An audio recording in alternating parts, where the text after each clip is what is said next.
So the last thing here that I want to cover is, I know it's a real hard place to get and keep clean, but our main drive belts here, I've seen a lot of machines throughout the year, we're getting a lot of junk in there, and then we'll get caught in like a rainstorm or some bad weather, and that'll pack in there, and then we're really getting our belts to stretch really bad.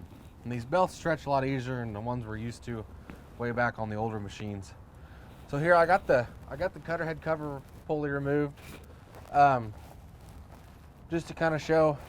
If we just take this off, kind of maybe once a week or something like that, take this off, and then we'll go around to the back side where the main drive pulley is, and take that cover off, and just kind of blow some air down there, and just try to blow as much of that stuff out of there as we can, especially before a rainstorm, or maybe even when we're getting ready to move the machines to different locations, just to try to help prolong the life of our main drive belts, and just help keep us from having premature failures on everything. Keeping that dirt out of there will help those bearings on the idler pulleys. It'll help keep stuff from building up behind the pulleys as bad, and keeping vibration down. So just kind of a quick topic of just trying to keep the main drive belts clean as best as we can.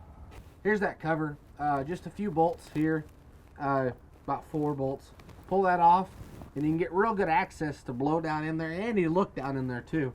On the older on the 8s, we could kind of blow through the door over here, but with our def tank here now, we can't do that.